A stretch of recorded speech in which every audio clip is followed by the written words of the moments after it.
네, 안녕하세요. 6월 3일 화요일입니다. 어제 멤버십 수익률 보시면요. 스프라우츠, 그다음에 바젤 쪽에서 수익이 나서 평균 6%의 수익이 추가가 됐습니다. 오늘 다뤄볼 주제는 코어이브입니다. 요즘 이제 최고로 핫한 주식이라고 볼 수 있는데, 코어이브가 어디까지 갈 수 있을지에 대해서 한번 분석을 해보겠습니다.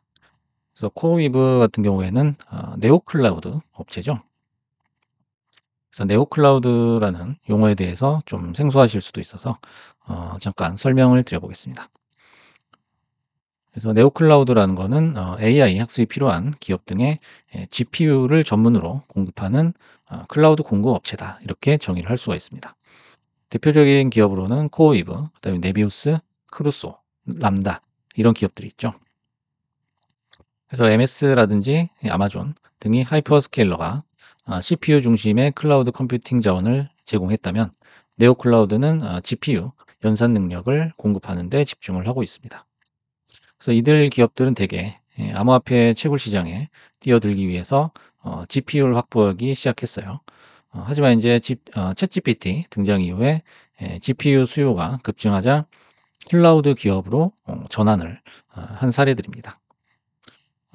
그래서 이제 이 업체들이 어떤 경쟁력이 있냐 봤더니 엔비디아 H백 한 대를 빌리는 비용은 네오클라우드 3사가 평균 $34로 하이퍼스케일러 3사 평균의 3분의 1 수준이라고 합니다.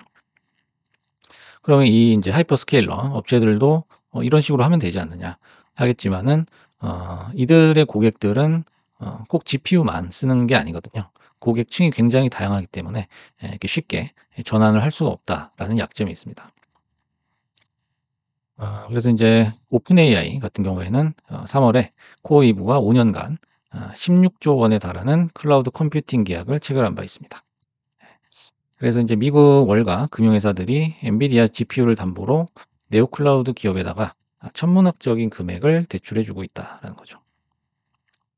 그래서 코어이브 같은 경우에도 이미 15조를 대출을 받았죠. 그래서 이들 업체는 미리 확보한 엔비디아 GPU를 담보로 대출받은 금액을 더 많은 GPU를 사는데 쏟아붓고 있다라는 거예요.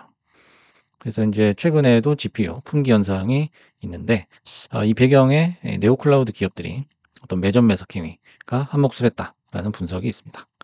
그래서 이제 코어웨이브 같은 이제 네오클라우드 업체들이 주가가 상승할 수 있느냐, 요걸 어떻게 이제 판단을 해야 되느냐라면은 현재 그 돈을 벌고 있지 못합니다. 그리고 천문학적인 부채를 가지고 있다라는 거예요. 하지만 매출은 기본적으로 굉장히 규모가 크고 앞으로도 늘어날 가능성이 있다라는 거예요. 왜냐하면 엄청난 수요가 있기 때문이죠. 그래서 이제 이 두 가지의 힘이 대결을 하고 있는 겁니다. 그래서 어느 쪽으로 이게 기울어지느냐에 따라서 주가의 향방이 결정이 날 것이다라는 거죠. 그래서 코어이브에 대해서 다시 알아보자면은 올해 3월 말에 상장을 했어요. 그래서 3월 말이 언제였냐라면은 관세 전쟁으로 한참 시끄럽던 시기죠. 어떤 주식을 사기만 하면 내려가던 그런 시기였습니다. 3, 4월 달은 정말 악몽 같은 시기였죠. 그래서 코이브 보시면 3월 28일 날 상장을 했는데요. 어, 상장하고도 좀 오르긴 했어요. 오르다가 이제 이내 꺼져 버리죠. 이제 관세 폭탄 때문에 이날은 이제 뭐 시장이 거의 힘을 못 쓰던 시기였습니다. 그러다가 이제 관세 여파가 잠잠해지면서 주가는 이제 폭등을 했습니다. 그래서 저점 대비하면 거의 4배 가까이 상승을 한 상태입니다. 하지만 앞으로도 이제 상승 여력이 있다. 이렇게 분석을 하고 있다는 거죠. 그래서 지금 이 주식을 엔비디아 같은 경우에는 5%를 가지고 있습니다. 그리고 이제 억만장자 필립 라폰트라는 사람, 그 사람이 이제 코아튜라는 펀드가 있는데 그 펀드가 이제 2.5%를 가지고 있고요. 그래서 이제 가장 지금 포커스를 맞추는 게 뭐냐면 코어이브가 수급을 주도하는 새로운 대세 주식이 될 수 있을까라는 거예요. 그래서 이제 하나의 테마가 이렇게 바람이 불 때마다 그 테마를 주도하는 그 종목들이 있죠. 그래서 이제 AI 하드웨어 쪽에서는 엔비디아였죠.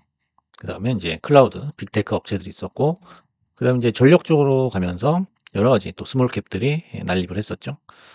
그다음에 이제 AI 소프트웨어 쪽으로 대세가 기울면서 팔란티어가 또 주목을 받았었고, 최근엔 또 양자 기술이 주목을 받았죠.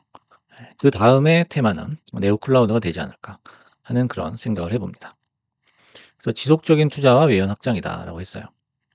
어제도 이제 뉴스가 나왔지만은 어플라이드 디지털이 코어이브에 데이터 센터 공간을 임대하기로 합의한 후에 주가가 급등했다라는 거죠. 그래서 이 계약이 10년 동안 총 70억 달러, 거의 10조 가까운 돈입니다. 그래서 엔비디아는 이제 3월 31일 기준으로 어플라이드 디지털, 그다음에 코어이브죠. 코어이브 주식을 둘 다 보유를 하고 있습니다. 코어이브는 1분기 매출이 전년 대비 420%가 증가를 했다고 그래요. 그래서 뭐 한 1조 3천억 정도 되겠죠. 그래서 가장 큰 위험은 회사의 막대한 손실이다. 영업 손실이다 이거죠. 그래서 1분기에는 2억 6천만 달러가 이자 비용으로 나갔다라는 거죠. 더욱이 자본 지출은 계속적으로 늘고 있다라는 겁니다. 그래서 이제 그 GPU를 계속 사들이고 그다음에 데이터 센터를 임대를 해야 되기 때문에 어쩔 수가 없는 거죠. 하지만 이제 현재 분위기는 지금도 싸다라는 분위기예요. 지금도 싸다라는 분위기죠. 지금 시총이 570억 달러입니다. 한 70조가 좀 넘죠. 7, 80조 정도 될 것 같은데요. 지금도 이제 그렇게 크지 않다라고 생각을 하는 것 같아요. 그래서 매수가 매수를 부르고 있다는 거죠. 그래서 이제 우리나라 돈으로 한 100조 원 정도 되면 굉장히 나스닥에서도 큰 기업이라고 볼 수 있죠.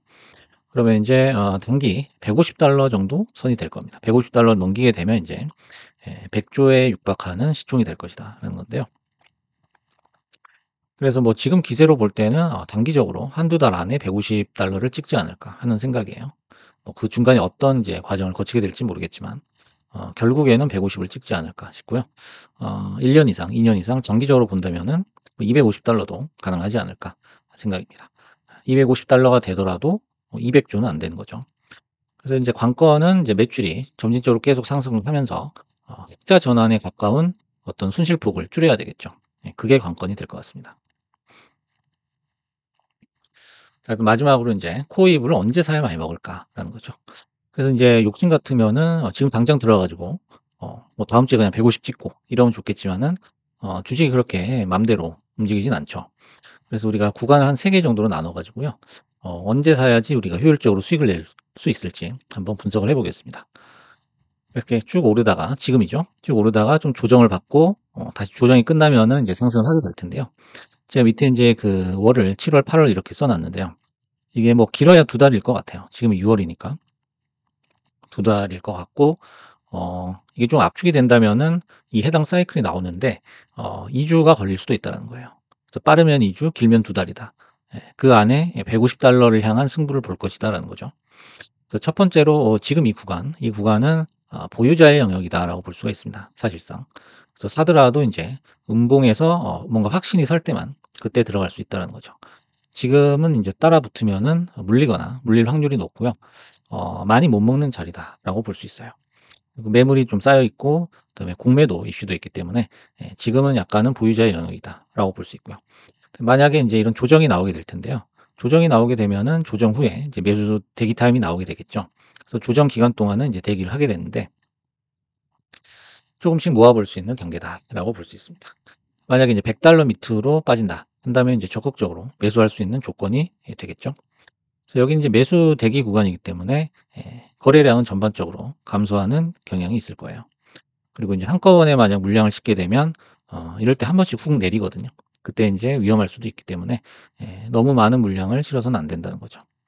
그리고 이제 100달러 선을 다지고서 상승으로 방향을 결정하면 그때는 이제 대시세가 시작이 된다는 거죠. 그래서 시장 컨센이 계속 이렇게 다투다가 매수로 방향을 틀게 되면은 그때는 이제 매수가 매수를 불러오는 도미노 매수가 이어진다라는 거죠. 그때 이제 매물도 다 빠져가지고 없죠. 그러면 주가는 폭발적으로 상승을 하게 된다. 그때의 종착지가 아마 150달러가 될 것이다라는 거죠.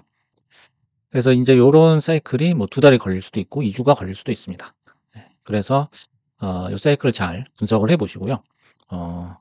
그 좋은 매수 타이밍, 매수 타점을 선택을 하셔서 충분한 마진 그리고 큰 수익을 한번 거둬 보시기 바라겠습니다. 감사합니다.